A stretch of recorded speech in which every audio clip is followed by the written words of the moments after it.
Hey, I just want to thank everyone for joining today. Again, I am Michael Lieberman. I'm the food and beverage practice leader at FOA and Son Insurance Brokers. And this is episode 3 of Food for Thought, a monthly webcast where we tackle a different risk management topic on each episode. We just finished up the Thanksgiving holiday a couple weeks back, and chances are that you and your family, you probably enjoyed some type of food or beverage item that was the product of a co-manufacturer, also known as a co-man, a co-packer, or perhaps it was even a tolling operation. And if you don't know the differences between those categories, you're in for a treat. You're going to learn something new today. Many emerging food brands, in addition to well-established brands, they align with co-manufacturers or co-packers. But what I have found is that they overlook some critical operational risks, creating an unsteady foundation on which they build or attempt to build their business. So today we are going to tackle this, and we are tackling this with an expert and a dear friend, Melissa Facchina. Melissa, are you there? I'm here. Thanks for having me. All right, Melissa, thank you so much for joining us today. It's a real pleasure to have you on. You are the owner, the founder, and the CEO of Siddhi Ops, the outsourced operations for the emerging food and beverage industry. So where are you calling in from today? I wish we could do this together, Melissa. COVID, we can't. But where are you joining us from today? It's true. I'm one of those sad New Yorkers who fled the city during COVID. And so my family and I are bunkering down in the Catskills, not too far from where Woodstock originally was. So calling in from the woods, and hope my signal lasts as a result of it. I hope so too. I'm not too far outside of Manhattan right now. I haven't seen Manhattan in quite a few months, but I'm doing this from my home office in Westchester County, New York. But look, really happy to have you on, especially considering that you and your team at Siddhi Ops, you oversee some ridiculous number of product launches every year. I don't know, 80 plus product launches every year. So I was really thrilled that you agreed to join us today, and that you can share your experience on how to align with the right co-man, and helping brands de-risk as much as possible as they grow. So for the audience today, just the other day, Melissa and I, we recorded our discussion, and we'll transition into that discussion shortly. But after the talk, I would suggest, please stay tuned. Melissa and I, we're going to stay on for a live Q&A. Questions, if you have them, can be typed into the Q&A tool on Zoom. I'm not quite sure how that operates on Facebook Live, but we will be monitoring Facebook Live as well. And Patty Devine, she is here with us today. Say hello, Patty. Hello, everybody. All right, there's Patty. Patty will be joining us at the end. She'll be moderating the Q&A. And as always, Patty, I just want to thank you for all the work that you have done to bring this production to life. So thank you, Patty Devine. It's my pleasure, Michael. Thank you. So another reason to stay tuned for the Q&A is that we'll be giving away some product to 2 lucky viewers. We have 2 great emerging food brands who are helping us out today with this gift. So stay tuned, and 2 lucky viewers will receive some awesome product. And we'll also be joined by Sal Fazzolari. Sal, are you here today? Say hello. I am. Hello. Happy to be here. All right. So Sal helped us with a special gift for Melissa. You'll see that during the presentation today.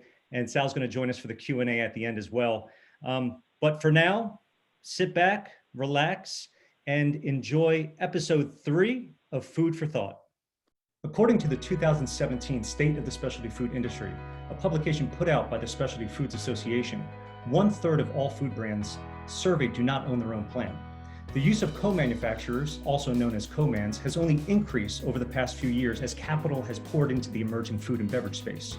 While the right co-manufacturing relationship will allow brands to focus on sales and marketing, the wrong relationship can quickly lead to disaster. How do you choose the right co-man for the job? How to de-risk while growing your brand, and how to set a solid foundation for the growth of your business. I'm Michael Lieberman, food and beverage practice leader at FOA and Son Insurance Brokers, and this is Food for Thought.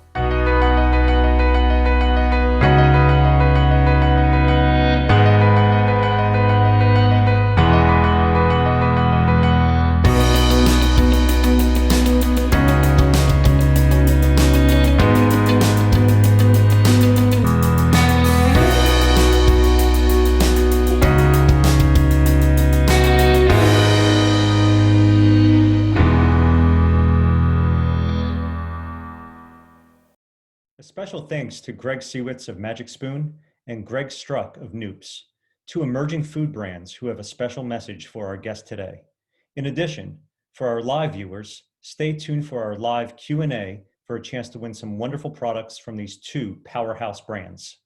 I'm so excited to have my good friend Melissa Facchina on the show today. A true food industry veteran with 25 plus years of experience, Melissa is the founder, owner, chief executive officer of Siddhi Ops, the premier outsourced operations firm to the emerging brands community in the food and beverage space. Melissa is also the co-founder and general partner of Siddhi Capital. Siddhi Ops is a strategic partner to Siddhi Capital, leveraging its core operational and strategic expertise for several of Siddhi Capital's portfolio companies. Since founding Siddhi Ops more than 6 years ago, Melissa and her team have worked with hundreds of clients and has successfully negotiated thousands of contracts across the food and beverage value chain. Hey, Melissa, how you doing? Awesome. How are you? I'm awesome. So grateful to have you on Food for Thought. No, man, thank you so much. No, thank you. Thank you. So look, I know we want to jump into this topic of co-manufacturing, also known as co-mans, but I would be remiss if I did not get you to give me and the audience at least a Cliff Notes version of your upbringing in the food and beverage business. And maybe during that story, if you could provide us some insight into some of the gaps that you recognize, some of the value gaps that you recognize in the food and beverage business, where eventually Siddhi Ops was born. So Could you give us a little background? For sure, you make a bio and an introduction now very difficult by tacking in those requests. So I'm 37 and have oddly found a way to spend 25 years in the food space. I got my first job at 11 years old, hand palletizing what was perceived to be very heavy orange juice cartons. My father had an opportunity to buy some bankrupt fluid milk dairies in the Northeast and ultimately converted them to the country's largest privately held juice manufacturing business. So at 11, I was pulling juice cartons off, stacking them into corrugated boxes and palletizing them. And had a really awesome experience watching the evolution of manual to semi-automatic to fully automatic to state-of-the-art.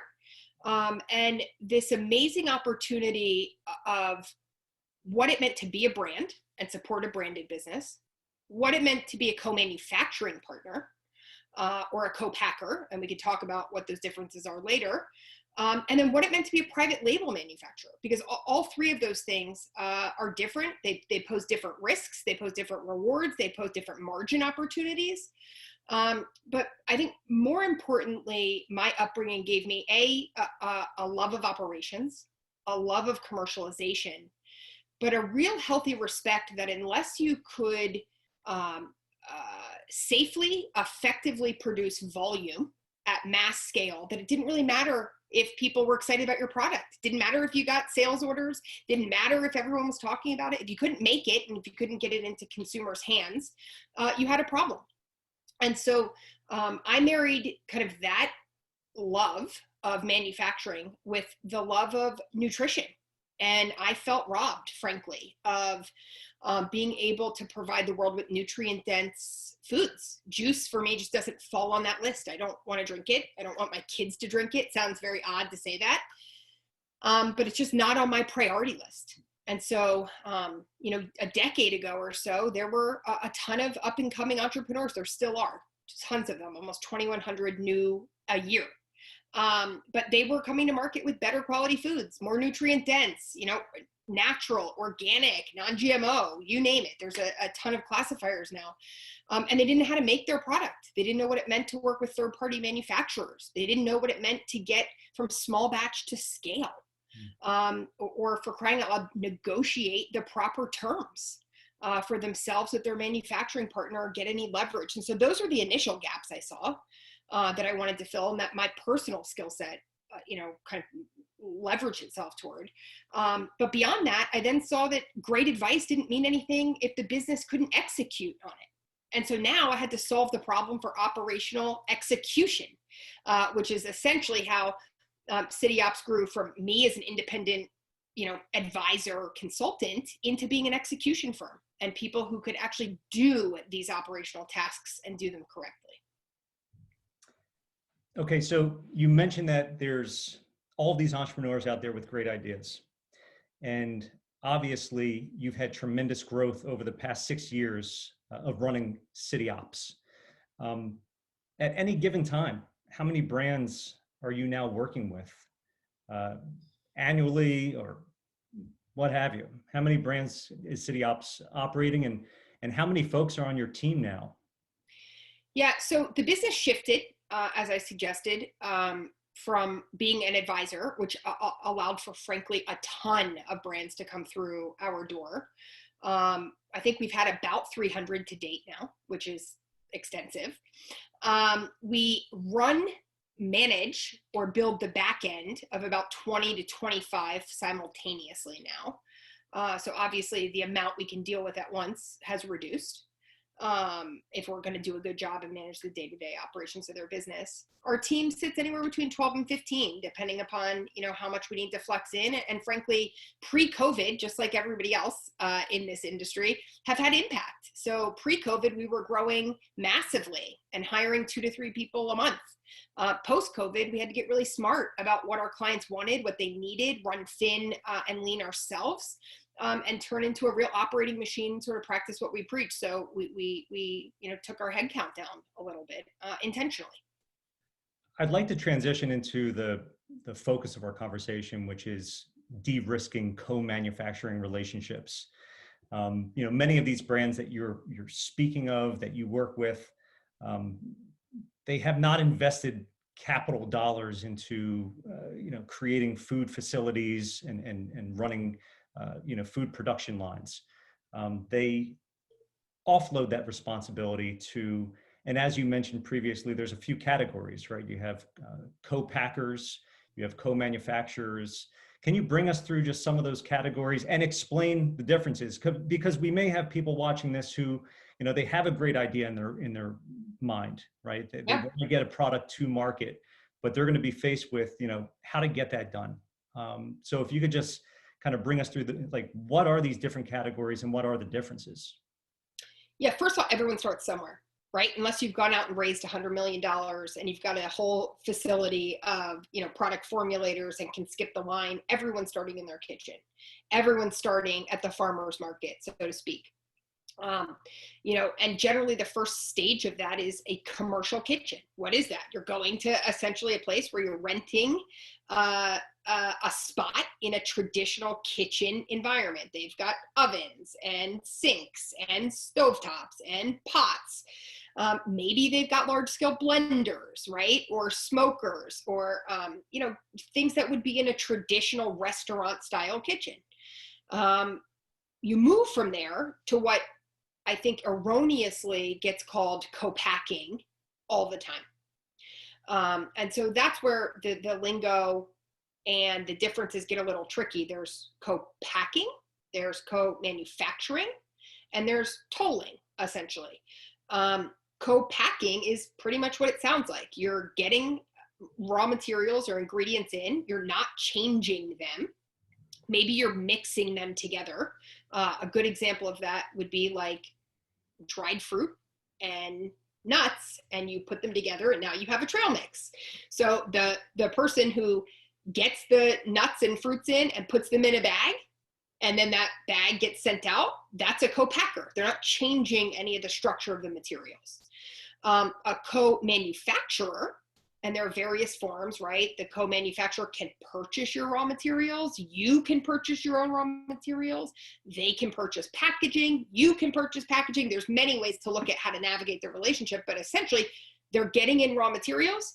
They're putting them through a process, often a process that is heat treated or has a kill step. You are changing the form of that, and you're getting a finished good out that looks totally different. So in that case, let's stick with our plant-based, analogy here and talk about the, Beyond Burger. They get all these inputs. Whatever process they use to make it comes out as a patty. And now all of a sudden that was co-manufactured. A tolling arrangement is often, often associated with beverage or HPP, where you get a finished good, a process is applied to it, and now you have the same finished good that comes out. You can also use tolling just for bagging, right? You have a powder, you're going to put powder in a bag. All you're doing is moving powder from a bulk pack into a bag, and now you're effectively paying for labor and overhead. So when I'm dealing with the majority of my clients and I'm talking to them about risk management, talking about insurance products that are needed, I often get, I don't need that. It's never happened to me. For those watching here, I think it would be very helpful to hear a horror story if you have one. If you have any good, everyone likes a good horror flick, but I do find that this is a good way for emerging food and beverage brands to learn what maybe it hasn't happened to them, but it happened to someone else, in this world of food and beverage. So what have you experienced a bad situation? What was the brand exposure? Mm-hmm. Do you have a scenario you can run through? Yeah. I mean, look, unfortunately, there are several because these things happen. And by the way, I pitch insurance services almost just as much as you do, being an operator, and also hear the same thing. And I'm sometimes in a position, by the way, as an investor or brand owner, saying, I'm going to take the risk on not getting that insurance coverage right now, knowing what the exposure is for not taking it, but knowing that I have to trigger it at a certain point. And so there are risk benefit analysis that you can do to understand when the right time to trigger is. By the way, I've always found you exceptionally honest about when the right time is to pull those triggers. It's why we work together. Thank you. Part of what set me off really on finding a good relationship with you was we had a client. I can't remember the exact revenue. I'd like to say it was just under 3 million. As a yogurt brand, and had a co-manufacturing partner who makes yogurt, lots of brands of yogurt, had a fire in their facility, and the facility burnt down, or at least most of it. That certainly the line that made the product couldn't run anymore. There was no co-manufacturing arrangement, no agreement, no really insurance coverage where that co-manufacturer was responsible for any of the lost business, for first of all, the inventory available. Second, the actual sales that were lost in the 9 to 12 months that this brand couldn't find another co-man partner. Because it's not that easy. You can't just go turn one on tomorrow unless you've already had a backup assessed and ready to go. They went from a $3 million company to $100,000 in a year. And had to change and restructure their whole company. Today, frankly, I don't think they're around anymore. And they had one of the best products on the market then. One of my favorite to talk about, and I say favorite because I think it covers so many things, is how does your inventory get protected? How does it get protected on the floor of a co-man? How does it get protected when you move it to a warehouse? How does it get protected when you buy the raw material and move it to wherever you're moving it to? There are so many exposures. And I think people don't realize that you don't have coverage for any of that. Yeah. And so you have to specifically call it out. And I think that's one thing that you and I and the other folks at Foe and Sons, food and beverage practice that we work on together. We uncover these gaps, right? Yeah. Exposure gaps. And especially when you're dealing with a brand who's hiring a co-manufacturer, they have this mindset of, I don't handle the product. Right? It's in the co-manufacturer's possession. If anything happens to my product, my raw materials, my finished goods, the co-manufacturer is going to take care of it. And that's the furthest thing from the truth, right? And most of these co-mans aren't insured the right way anyway. Correct. And again, that's something I know that you spend a lot of time on in asking those questions of the co-mans that you're working with. Hey, what type of insurance do you have? And how is it going to benefit our brands if something were to happen, right? What are 3 things that Siddhi does to de-risk? Negotiation. There's negotiation with co-mans, there's negotiation with suppliers, there's negotiation with, warehouses or 3PL partners. And so all of those things, first time at bat, it's difficult to get the spot you want. When you've got people who've been at bat many times before, and again, know the levers to pull, you generally end up in a better spot. Two, we're talking about a portfolio between both city organizations, about 75 companies. That's a lot of businesses that we now have the ability to say, generally speaking, you get more than one brand when you work with us. So the partners on the other side have a lot more incentive to be supportive. The second, because we're online, we'll talk about it, is we've got partners that we go to pretty much exclusively for helping us de-risk businesses. In my mind, operations is not just about execution of operating, it's pairing it with insurance, with legal, and with accounting. And if you can't pull all of those things together to build a secure back end, you've got a challenge. For me, we've picked the partners we know they can deliver on those pillars so that we can deliver on the fourth. And that together, right, supports a really secure business. I think the last is probably a real generality, which is we went out and hired basically every level of operator out of brands that have built, scaled, and exited.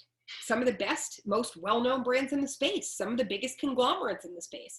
And we put them all underneath the Siddhi umbrella so that you're not just getting one area of expertise. We see around corners and see opportunities or pitfalls that other people don't see. So we can essentially divert around them. Does that mean that we're perfect and we don't hit potholes? No, we hit potholes all the time. We just don't hit them as hard, as direct, or blow out our tire because of it. All right, so finally, we here at FOA and Son, we wanted to come up with a way to thank you for not only being a friend and a great partner, but being a guest here on Food for Thought. I know personally, Melissa, you put your heart and your soul into everything that you do when it comes to all of the brands that you work with.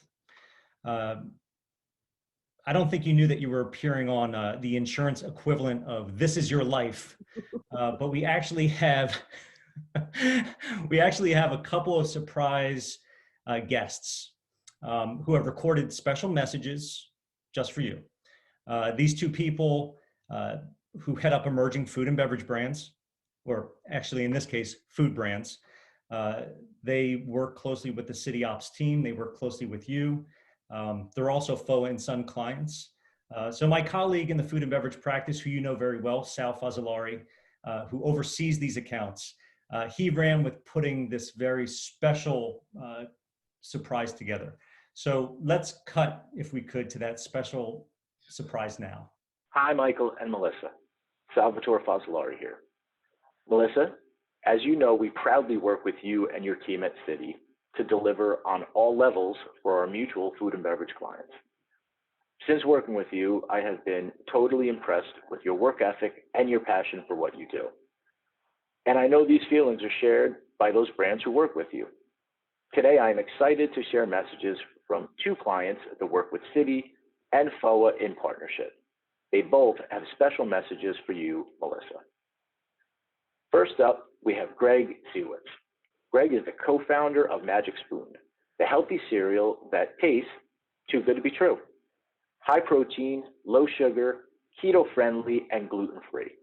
Magic Spoon cereal tastes just like your childhood, but it's entirely adult. So without further ado, here's what Greg has to say to Melissa. Hey, I'm Greg, the founder of Magic Spoon. We make high-protein, low-carb versions of all of your favorite classic breakfast cereals. And I just wanted to thank you, Melissa, for being along this journey with us the whole way. I remember sitting at that coffee shop with you in Park Slope, pitching you the idea before we had anything, a product or brand, I think, or supply chain or any sales at all. And you were so supportive, immediately wanted to be on board. And I've learned a lot from you about how to be both practical and assertive with suppliers and co-mans, and I think it's a delicate balance where, being an entrepreneur, ultimately no specific given term is worth blowing up a deal over. And from my perspective, you really get that, which is unusual for a lot of people in operations. And it's been fun to have you on board. Can't wait to keep building with you and scaling Magic Spoon together. Our second message comes from Gregory Struck, the CEO of Noops, which makes organic, gluten-free, dairy-free, plant-based oat milk pudding made from gluten-free oats, sunflower seeds, cocoa, and dates. Take it away, Gregory. Oftentimes, when starting a company and looking at innovation and bringing something to market that has never been done before, entrepreneurs are faced with an extreme challenge in terms of finding co-men and finding packers and finding really a team that can dive deep into creating a product that would work, that's never been done before. Noops is first of its kind, plant-based organic oat milk pudding. And we're so excited to have the guidance and leadership of Melissa and the City Ops team. They've been instrumental in everything we've done from the minute this business was conceived. They're truly partners in every sense of the way and critical thinkers. Melissa, I'm really excited to have this opportunity to thank you from the bottom of my heart for all that you have done for myself, for the company, and to move us forward. I know without a doubt we would not be here or even close to where we are if it wasn't for your help and your hand-holding, your friendship, your leadership, and everything that you've been to myself and the company on multiple levels. This is for you, and really excited to be able to share Noops oat milk pudding with the world. And thank you, Melissa, and thank you, Siddhi, for all you've done. Melissa, I hope you enjoyed these well-deserved messages. So good, man. So good. That was touching. They both really wanted to do this. I think Greg from Noops is like a good heart. There's something about that guy. Yeah, good human being. All right. They both are. Absolutely. Both of them are. This is all not being, we love you both. All right. So Melissa, I hope you enjoyed that. I know that you put your heart into everything, and there's probably nothing better than a heartfelt thank you from the people that you work with. So we hope you enjoyed that. And pretty awesome. And to continue for the viewers, I would ask that everyone stay tuned for the live Q&A that's going to follow this pre-recorded discussion. 2 lucky viewers are going to be the recipients of some Noops product and some Magic Spoon product. So nice. we're really excited about getting that out to someone to try. These are 2 powerhouse emerging food brands, so we're excited about that. And just to make it very clear, we got thank yous from 2 Gregs. If you are interested in working with Melissa and City Ops, there is not a prerequisite to have the first name Greg. They are open to they are open to working with people of all different first names. We just landed on 2 Gregs. So Melissa, I just want to thank you so much for all that you do. I want to thank you for being on today's show. It was really awesome, and you really provided so much wonderful information to the audience. Thank you. No, thank you, and thanks for your partnership. Thanks to all for joining us here on Food for Thought. A huge thank you to my guests, Melissa Facchina and the team at City Ops. And to Greg Seawitz of Magic Spoon and Greg Struck of Noops, thank you so much for all that you did to make this episode a little more special for our guests and for our viewers.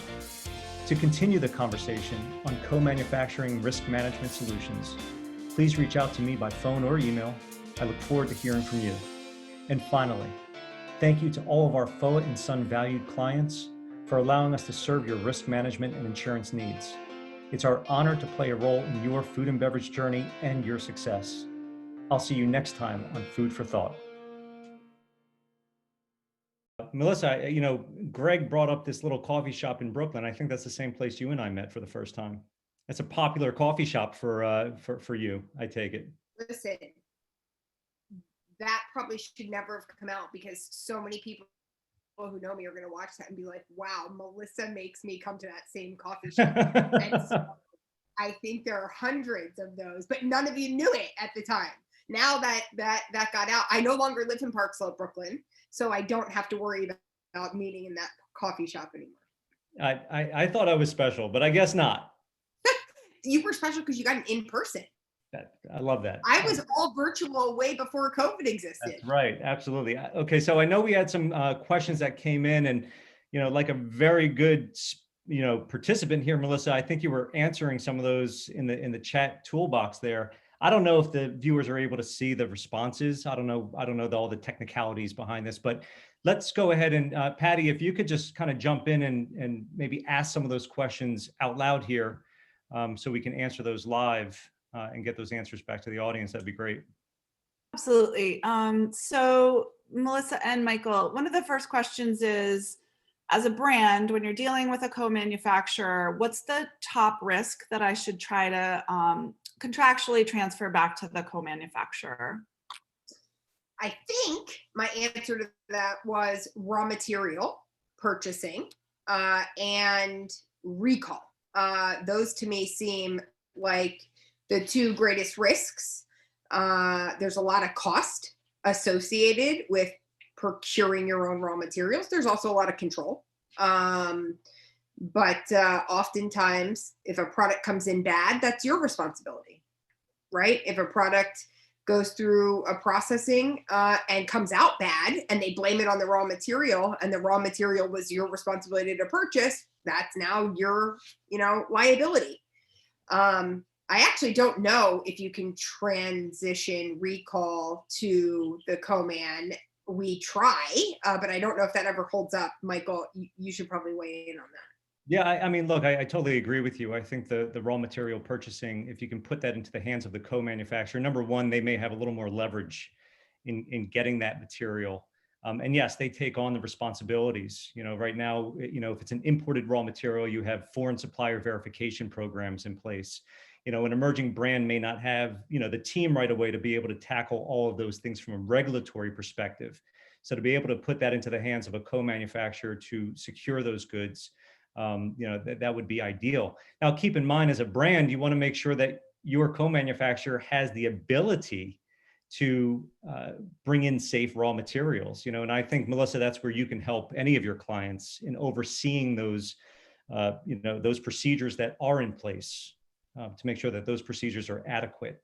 And as far as transferring the recall responsibility, sometimes what you see is a co-manufacturer who will produce the entire finished good, and then they will sell the finished good to the brand, right? So instead of the co-manufacturer just getting a fee for processing, they can actually bring the finished good to completion and then sell the finished product. And when you look at insurance policies, specifically contamination recall insurance, one of the triggers of that coverage is that it triggers for products that you, the insured, sell. So if a co-manufacturer is selling that finished good, they would be able to secure a contamination recall policy that would take care of those financial exposures. So yes, everything tied around inventory procurement, recall, especially recall, because it's all hands on deck when there is a recall. And a lot of these emerging brands just don't have the manpower to take care of that. So to have the backing of a co-manufacturer in that regard would be very, very helpful for sure. Ready for the next question? So Alexander is with us today. Hi, see you on social media quite a bit. So he's asking, with the advent of plant-based products on the rise, astronomically on the rise, would you say that the manufacturing process for co-packers has become more or less difficult with plant-based products? That's all you, Melissa. Yeah, for sure. Well, so first, shout out to Alex. I've known Alex for a while. really great marketer in a space from Brand First. Look, I think the very short answer is it's much more difficult for plant-based products in particular. Why? Because there's no dedicated co-manufacturing support yet. There's no facilities out there that are saying we're only making plant-based products. I mean, I guess none is an understatement. I think I know of one, sincerely. Then there are facilities who say, sure, we'll add a line in and we'll make plant-based products on that line, but we're also not going to be known for plant-based product production solely. And there are various levels of capacities in these places. And so small brands have to solve for that problem themselves. I actually see one of my partners here in the attendee list, Mr. Lee Cooper, who owns a brand called Barbecue, and he's got to build out a facility. Why? Because he's making plant-based meat and he doesn't have a choice to go somewhere. Now, he may want to control his own process anyway and make back-end infrastructure. But if we had the choice, it may be more cost-effective to go externally. Today, it's not. And so those are challenges that both co-men are facing and figuring out how to solve for. And primarily brands and investors have to figure out how to pony up dollars for that. So Melissa, you're seeing these brands needing to invest CapEx dollars into processing equipment that may then be in the possession of a co-manufacturer. Oh yeah, we put down about $55 million of CapEx equipment in the last 4.5 years, specifically for plant-based products. Right. And sometimes you're purchasing just one small piece of it, right? They may have all this line infrastructure, but can't slice your stuff the right way or shred it the right way or blend it the right way. So you're just buying a piece, but it could be a $300,000, a $500,000, $1 million piece when you're starting a business. And now you've got dollars on the floor of the co-man. Now you've got, well, what happens when the employees of the co-man run your piece of equipment and hurt themselves? Who's responsible? What happens if they default on a loan? Does the bank come in and say that piece of equipment's on this floor, and so that actually belongs to us and not you? I mean, there's so many other things now you have to look out for when you're putting dollars on the floor of a co-man. Sure, and it's very important to look at that from a risk perspective and making sure you have the right insurance in place, but also making sure you have those right co-manufacturing agreements. Yeah, for sure. Patty, you have another question there?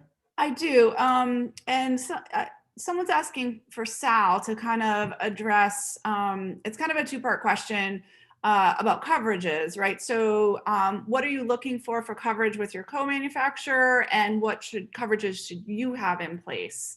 So just to be clear, what coverages you should have in place? You mean as a brand? As a brand. Mm-hmm. All right. So Sal, first of all, thank you for all that you did to get Greg and Greg to participate. Much appreciated. Hey man, thanks so much. Seamless.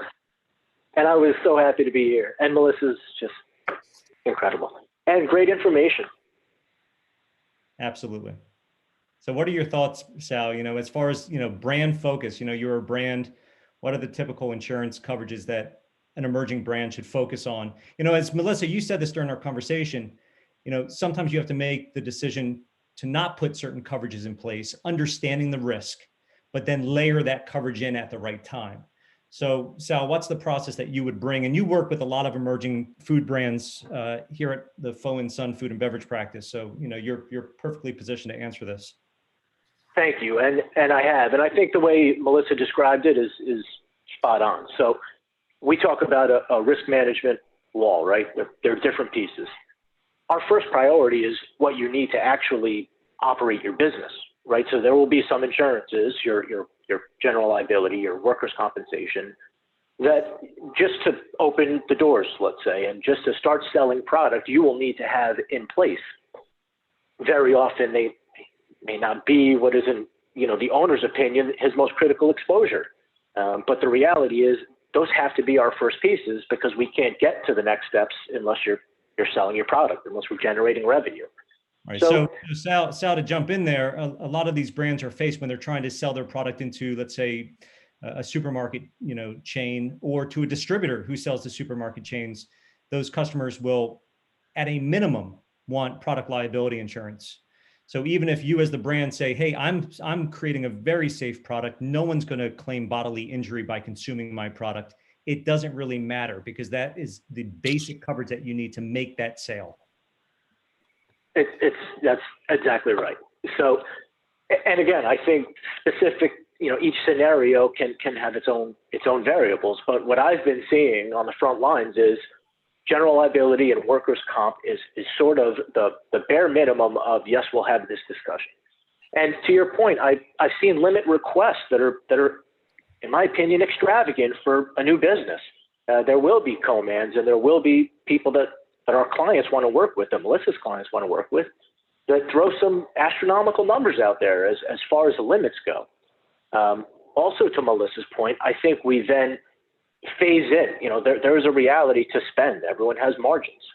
So to have a Melissa pick and choose what potentially we can deal with this exposure, or we can't. So the trajectory I see general liability and workers' comp right up front. I then see us evolving into potentially product recall and contamination. Very often we're having cyber discussions while this is going on, and inventory. As soon as the smaller brands get bigger, there's a major inventory exposure. It's their biggest property exposure problem. Yeah, and I would say in the food and beverage business, it's the number one cause of loss to food and beverage companies. Something happening to their inventory, whether raw materials or finished goods, in transit or in storage facilities. Yeah. So it's the key element that we look at for our clients. And it may not be something that you insure right off the bat, but you have to layer it at some point. Exactly. Well, actually, let me call that part out. I think that's actually a piece of contention in terms of estimated cost. And people get sticker shock with what it costs to insure that. And so, yeah, when you're moving a couple $100,000 of product a year, I probably wouldn't get it, to be honest with you. I probably wouldn't spend the dollars because the likelihood that you're going to have to pull something back and what you can get back from that is probably not going to mitigate the cost. It's not going to, the cost isn't going to mitigate itself extensively. But when you're talking about selling 15, 20, 50, $100 million plus of product, and you're paying, I don't know, tens of thousands of dollars for coverage, there's a huge difference in you've got, one whole run that's lost. That might be $2 million worth of inventory.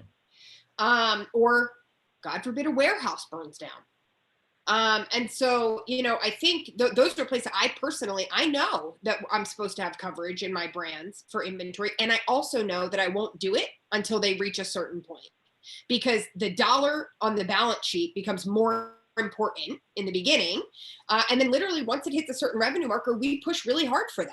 That becomes very important for us because it can wipe out, huge operating dollars of a company. And then you're going back to raise capital in brands that are not profitable. You're going back to raise expensive capital dollars, equity dollars, just to make sure your business can keep moving. And so you build a budget in it. And that's where I think, it's important to lean into people like you guys, because you have an idea of what those budgets look like. You can build them in for the future. Then you automatically know 36 months from now, I'm going to have an insurance bill that looks like this. And that's okay, because I know I'm buying safety. Yeah. And Melissa, one thing that anyone listening to this chat today, they need to recognize is if you're dealing with any type of temperature sensitive raw material or finished good, that, when we're talking about inventory losses in the food and beverage business, the number one cause of loss to inventory is change of temperature, right? So, and it can happen so easily. And a lot of brands, they believe, hey, my product is in the possession of a third party at all times. It's at the possession of a third party co-manufacturer. It's in the possession of a third party trucker. It's in the possession of a third party warehouse. Therefore, I don't need to worry about it. They're going to take care of it. But the truth of the matter is what those entities have is liability coverage. And that will only trigger if those entities are negligent in the handling of your goods. And you would have to prove, as the brand, you would have to prove negligence. So if you have your goods in a third-party warehouse and there's a tornado that rips the roof off, and you have the cold air escape that building and your goods then spoil because of it, that's considered an act of God, not negligence. So you would have no recovery from the third party, and it would fall squarely on the shoulders of the brand. So a very important topic. And Sal, thanks for your input on this. So Patty, I'm not looking at the questions. Any other questions? We have 2 more questions. Okay. And thanks for everybody for sticking around because we do have some fun raffle prizes coming up. So Lee is asking, do brokers, distributors, retailers assume any of the risk, or is the liability always driven back to the brand?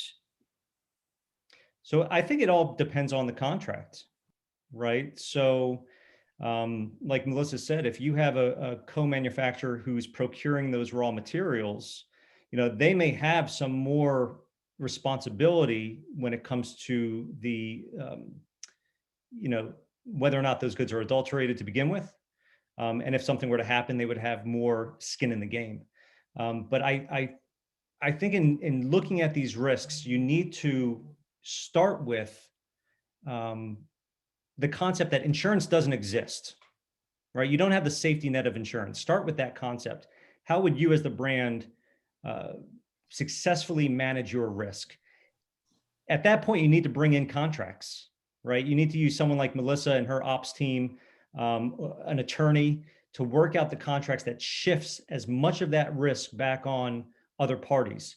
Now, dealing with like I mentioned, third-party warehouses, storage facilities, they have typical contracts where they're liable for 50 cents per pound of product. And that's only if they're negligent, right? So you have to weigh those things very carefully. Melissa, do you have anything you want to add on that front? Look, I think, per Lee's question, Lee doesn't use co-mans. So he's looking down the supply chain line beyond that, right? Which is retail partners or distribution partners. And I think that leverage is important. I think small batch brands have a real challenge shifting that liability across their whole supply chain. Whether they use co-mans, whether they use brokers, whether they use distribution partners, they basically get handed a contract and get told, take it or leave it. Sure, you may be able to have, a few small nuances. If your lawyer is really good or people have connections on the other side, you can get a little bit of work done. But it's not until you're really driving, your value to your third-party support partner in whatever support mechanism we're talking about. That's what's going to drive decisions for them. So if you're not bringing them revenue, if you're not delivering real dollars to them, you sit on the bottom of the food chain, right? And so in that case, the brand has to say, I'm fairly certain I'm not going to get maneuvering here. I can try, but fairly certain I'm not going to get it. So then how do I protect myself? And then you start layering on protecting, your business with insurance, in my mind. As the brand grows and you have now leverage, you think somebody's going to push back on Beyond Meat when Beyond Meat wants, something in a distribution contract? No, because that contract's worth a lot of money. Yeah.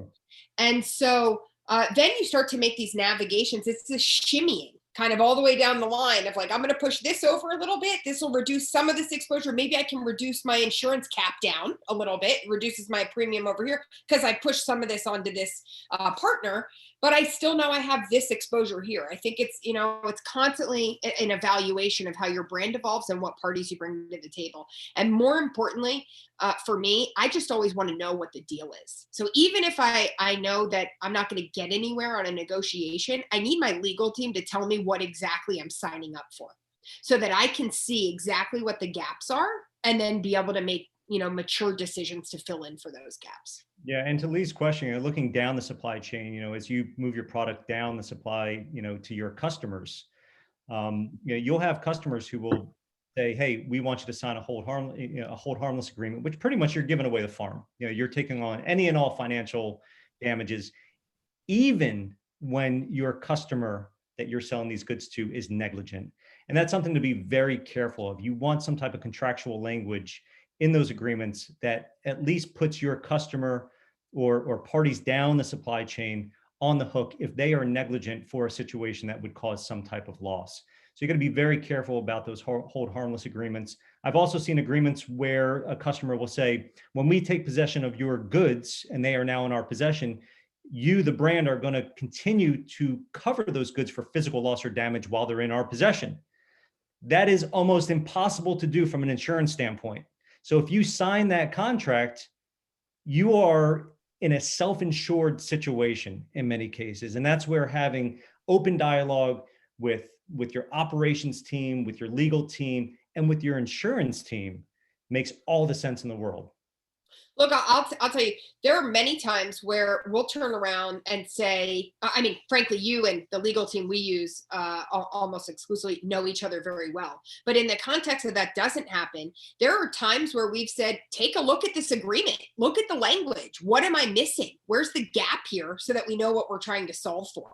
And lean into your team, right? I mean, let's be honest, you guys are nice and front and center and faces of the business right here, but you've got an awesome back end and people in your organization who really fight for the clients that you bring into your infrastructure.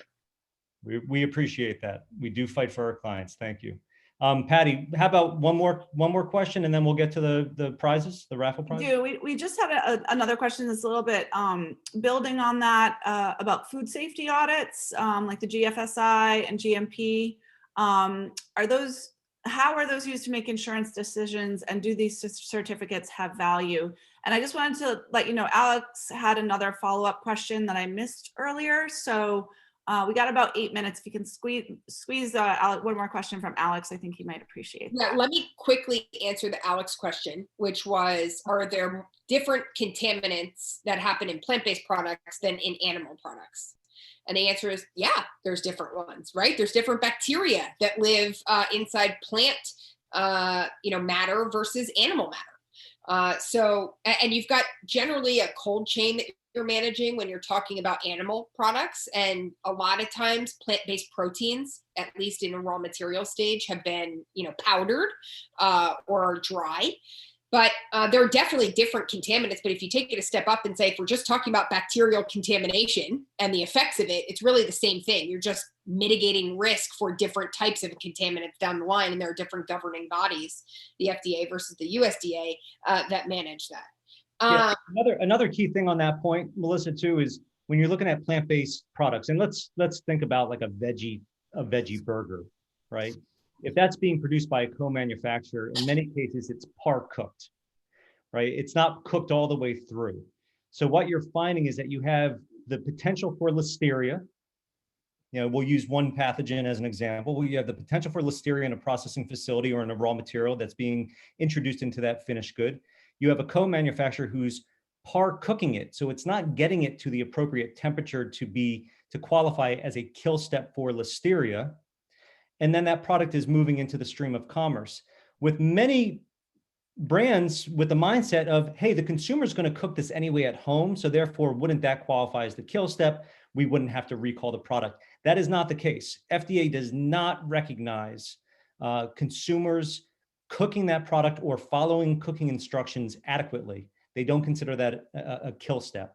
So if you can't verify through your process that you are heating that product to a certain temperature, if listeria is found in your plant and there's a reasonable probability, which is part of FSMA's FDA mandatory recall authority language, you would be faced with having to recall that product.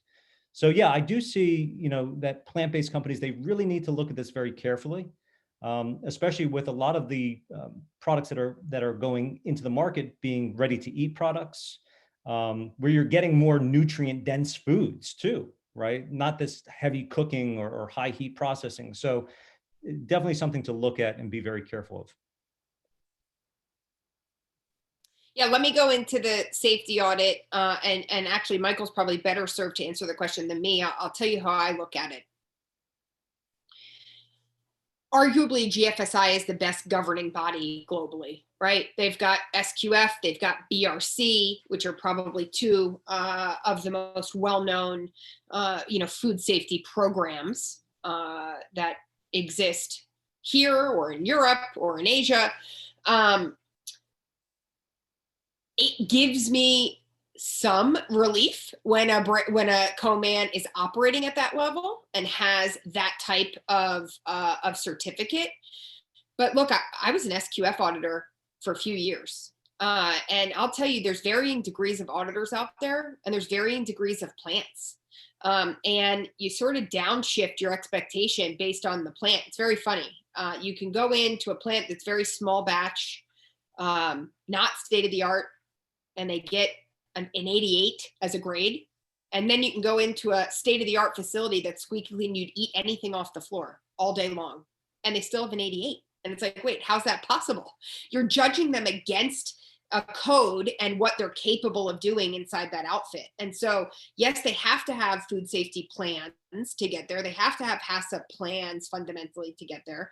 But it doesn't mean, all these businesses are run by people. And so it doesn't mean that there's no, I think, human risk in accident, but two, I don't know. I guess I don't give perfect award to because you've got an SQF or a certificate from a GFSI governing body that I feel totally safe and that I don't have to insure my brand. I feel good about you being a partner.